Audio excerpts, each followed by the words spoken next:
Oops. This is Oh My God a Banana for a second tutorial doing Shaco, the Demon Jester. Today I'll be showing you the items I use, the masteries, the runes, and the jungle route I use when I use Shaco because I use him as a jungler. Alright, so when playing as Shaco, it's important to use him as an assassin and not as an initiator, so you always have to jump in at the worst timing for the enemy champion. So basically when they're not expecting it, or basically when they're low health just to finish them off. So let's go through his abilities. So first of all, his passive, Shaco deals 25% bonus damage when striking an enemy from the back. Pretty much this is very useful because most of the time you're trying to kill someone and trying to run away, so you'll always deal extra damage as they're running away. Shaco's first ability is called Deceive, so his Q. So basically when he selects it, he teleports like a flash and becomes stealth for 4 seconds. Once he attacks someone out of his stealth, he will automatically crit for magical damage, but this is very useful to go through walls, go through obstacles, and it's a good way to run away from people. Shaco's W is called Jack in the Box. It's pretty much he places Jack in the Box in a bush or wherever he wants, and it's stealth, and when an enemy champion or minion goes by, it fears them and does magical damage to them. Shaco's third ability is called Two-Shift Poison. He throws a dagger at the enemy and it slows them, and it does a solid amount of damage. Shaco's ultimate is called Hallucinate. He creates a clone of himself, and the clone can attack with attack damage, and basically after a few seconds he blows up and deals magical damage. It's very useful to trick the other team so they attack the wrong one so they get magical damage, or also if you're trying to run away. Shaco is a great assassin. As you can see, he can go easily through walls and kill enemy champions without them expecting it. Where does Shaco stand? I think he's balanced. I don't think he's OP, I don't think he's underpowered. It's pretty much like any other champion. If he's fed, he's amazing. If he's not fed, not too good, but you can always jungle and get a lot of money that way. Shaco can be built in many ways. He can be built DPS, strict AD, or ability power. The reason for ability power is for his ultimate and his Jack in the Box. His Jack in the Box deals a tremendous amount of damage if you stack all those Jack in the Box in one corner at the same time, and someone pops up and pretty much drops them in like 2 seconds. The only problem building up ability power is that you have to rush people to go inside the Shaco nest, and it's very hard. You gotta have to force them, and most people know it's a lure into the bush, but you can try it if you want. Right here is a good example of how his Q is a good escape ability. The Ezreal and Rammus are chasing me, but since I could just flash over walls, they can't see me, and they were chasing me forever, and I used the bushes to juke them, which is very good. I actually couldn't believe my eyes that I made it out. I thought I was gonna die, but I was pretty surprised that I juked them pretty well. When you're playing Shaco, be patient and always wait till the fight is already initiated, so your job is to mop up the rest of the champions and get all the kills. Don't wait too long or else your team's gonna die and you're gonna be useless. As you can see here, I put a Jack in the Box so it would fear the Rammus away while I could run away with my Hallucinate, and my Hallucinate will distract them from chasing me, and they will get hit by the magical damage. I will run away and then wait till my teammates come, and pretty much I can use Deceive, so my Q through the wall to go help to finish off the Rammus.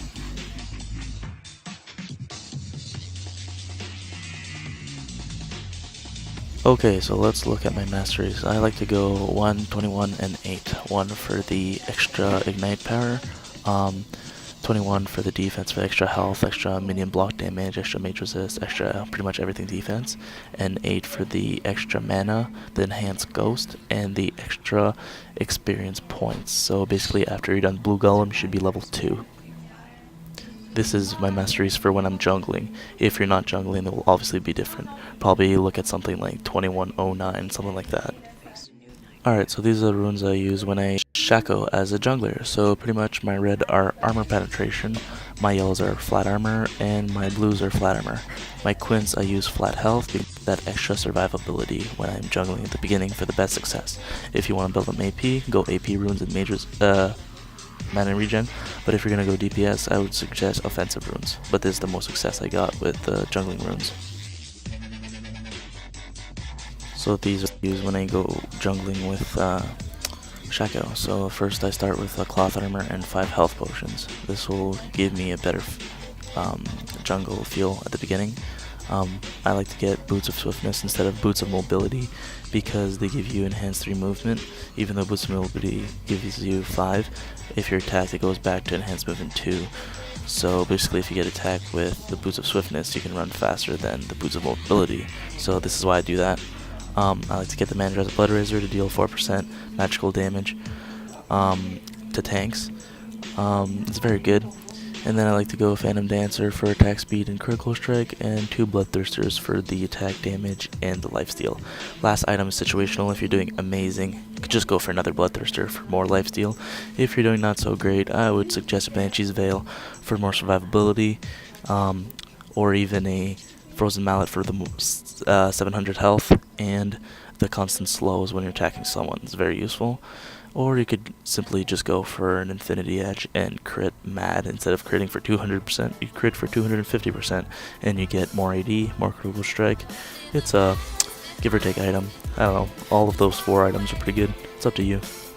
The jungle route I use, basically you start at the blue, you do a Jack in the Box nest, like I explained earlier, and pretty much you'll see the blue drop in like 2 seconds, and you will not lose any health because you use smite.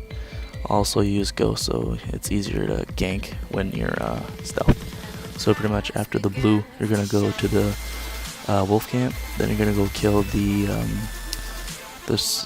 ghosts here, and then you should be level 3. At level 3 you should go and try to gank mid. Make sure you ping, go ahead, teleport, blah blah blah, do all your thing.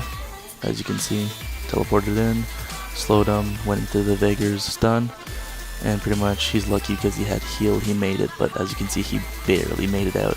I didn't want to go for the kill because I would have died, and it would give free kill for Ezreal. I didn't think it was worth it. So after you can continue jungling or go try to gank the top lane. Here I'm lucky. The Anivia was lucky because she had the passive, so she became an egg, but I should have thought of that earlier. But I barely made it out. See, maybe like 20 health. Was that 27? Doesn't matter. So I go back into my jungle.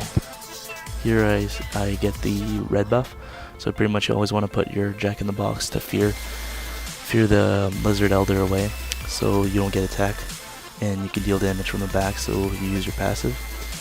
Pretty much just spam your skills until he's dead. Don't forget to use smite. Always try to use it last so you get that extra gold from that enhanced smite in your masteries. If you jungle well, you should be the same level as other lanes or higher, but depends if you want to be higher level or just want to help and gank the other lanes. I like to do ganking because, you know, it's pretty fun. Anyways, so this was Oh My God, a Banana for a second tutorial. If you liked it, comment. If you didn't, well, whatever. If you want to subscribe, sure. Thanks.